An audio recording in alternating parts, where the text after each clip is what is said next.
When I was a kid, I wanted to be an engineer. Not because I knew what an engineer was or because I saw one on TV and decided that that's what I wanted to be. I wanted to be an engineer because my mom wanted me to be one. Knowing her, she probably read a brochure or heard from a friend that engineers earn a good living, and so she slowly started to incorporate the job title into our conversations. It was like Inception. I remember asking her, what is an engineer? What exactly do they do? And her telling me they build bridges and they make a lot of money. So all through middle school, whenever someone would ask me, what do you want to be when you grow up? I would say confidently and naively, an engineer. Until my senior year of high school, when I saw there were a lot of girls in home economics class. And decided that I needed to be a chef. I wanted to cook, I wanted to eat, I wanted to travel the world. I wanted the power of knowing that I could always make something delicious out of nothing, and that I would really have to wait long stretches of time to witness the results of my ideas.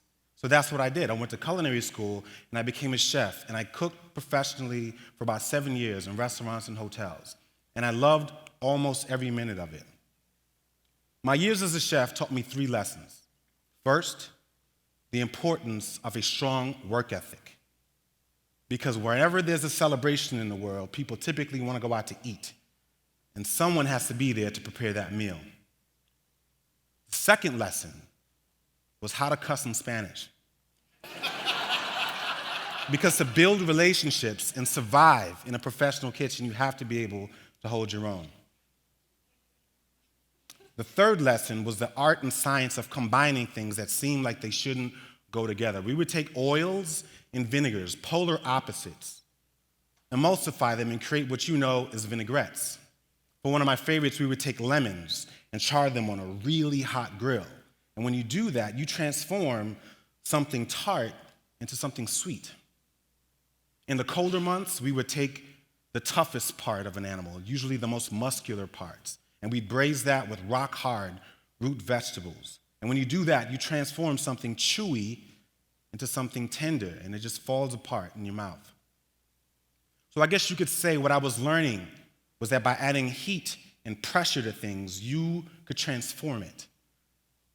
Well, that and that cussing in Spanish just sounds better. I hated it. So I decided to transition to the front of the house, the people side. I figured surely this was easier, but if you've ever waited tables, you know it is anything but easy. Dealing with people and their unrealistic expectations, all while they're trying to impress other people who are pretending to be something that they're not, sucks. But like my time in the kitchen, I learned that when you have conflicting flavors and things that seem like natural enemies, you still had an opportunity to make something amazing. And so I guess the larger lesson was that even if your environment is filled with heat, noise, and negativity, you still have an opportunity to make something amazing. I've cooked 5-star cuisine with neo-Nazis. I've worked on a former plantation in a restored mansion that was once a slave owner's home. I've had beers with people that have hated my guts, and I've served people that I believe are truly despicable human beings. And all of that has taught me one important life lesson, that conflict should be embraced. Far too often, we're taught to run as far and as fast as we can from conflict, to avoid tension at all costs, whether it's a heated political discussion at the kitchen table, family issues that are creating turmoil, or a new idea like fire that rocks you to your core and changes the way that you see the world. We've all been conditioned to run, and it's that natural inclination to run that prevents us from having life-changing breakthroughs.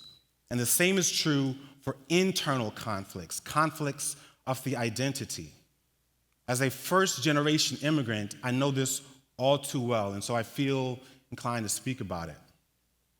Both of my parents were born in Jamaica. They immigrated to the United States as young adults. They met at work, they fell in love, they decided to have a child and raised that child the best way they knew how.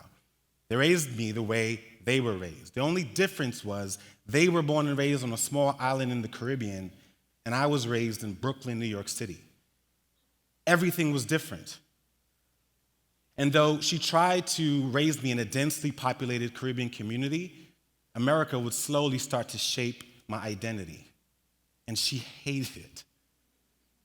She didn't believe American music was real music, American beaches weren't real beaches, and American food wasn't real food. She didn't even believe the Jamaican products we got at Jamaican restaurants were the real thing.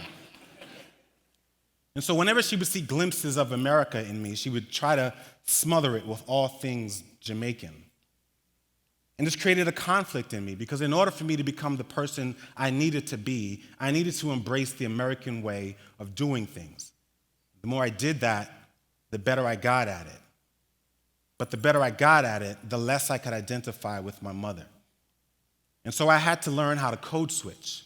And I would weave in and out of using Jamaican patois, Brooklyn slang, and that surfer dude voice from Teenage Mutant Ninja Turtles. It was all I knew. I would say shit like, yo ma, the curry last night was awesome. It was Jamaican enough to remind her that I was her son.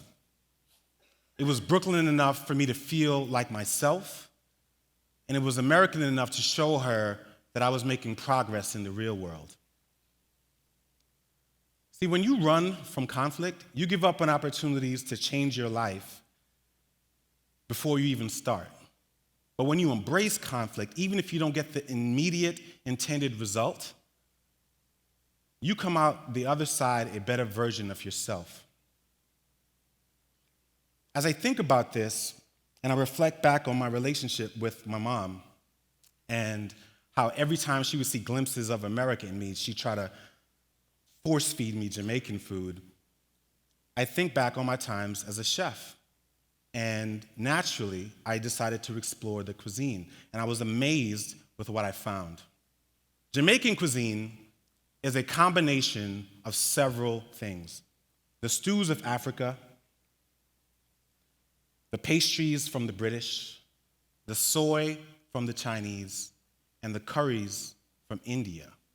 And so even in my mother's best attempt to ground me in a singular identity, my born identity, by feeding me Jamaican food, she was actually encouraging me to explore.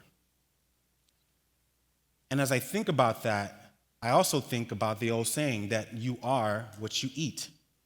And if that's the case, then I am the living embodiment of embracing conflict. Jamaican cuisine is a product of years of colonization, struggles for independence, and so naturally, all of these different cultures contributed something to it.